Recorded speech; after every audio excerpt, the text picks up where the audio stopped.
জীবনে রান্না ছাড়া যেন আর কিছু নেই। রান্না রান্না রান্না রান্না যেন সবচেয়ে বড় একটা কাজ। তো রান্না ফাইনালি হয়ে গেল। এখন বাজে কটা? 11টা।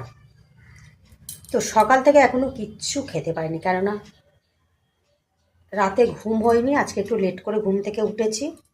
লেট করে ঘুম থেকে উঠলে একটা সমস্যা, রান্নার দেরি হয়ে যায়। 11টা বাজে, এখনও বিছান তোলা হয়নি, ঘর মোছা হয়নি, কিচ্ছু হয়নি। এবারে কিছু খাবো না, খাইনি না, 1 কাপ চা খেয়েছিলাম, ভুলে গেছি কি খাচ্ছি সেটাও আমি ভুলে গেছি। তো এখন আমি একটা কুলা খেয়ে নেবো। কুলা, ইস কুলাটা পেকে গেছে। রান্না হয়ে গেছে, আমাদের মাম্মামের রান্নাটা হচ্ছে।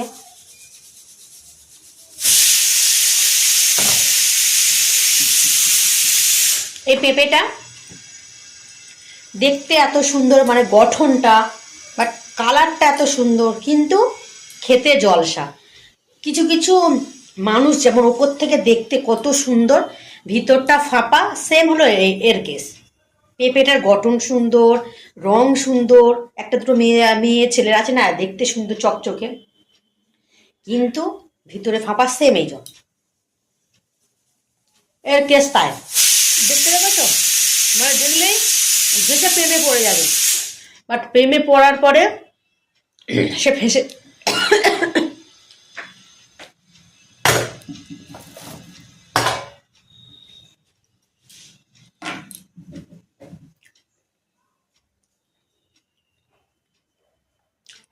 হাই হাই হাই বলুন।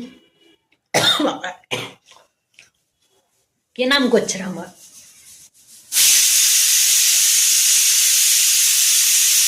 বাহ, আমার আবার নাম করার লোক আছে, আমার তো গালাগালি দেওয়ার লোক আছে প্রচুর।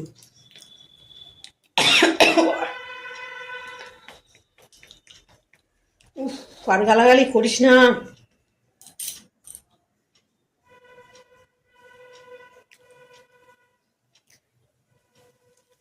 আমি যখন চশমাটা করি তখন আমার মনে হয় আমার ওরা প্রচুর বয়স হয়ে গেছে, ওই 55-60 এরকমই মনে হয় চশমাটা যখন আমি পরি।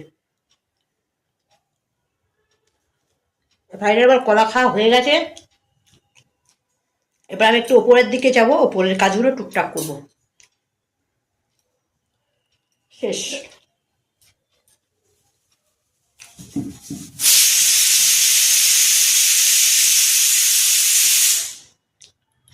কিছু যেন ভালো লাগে না, কি জীবন।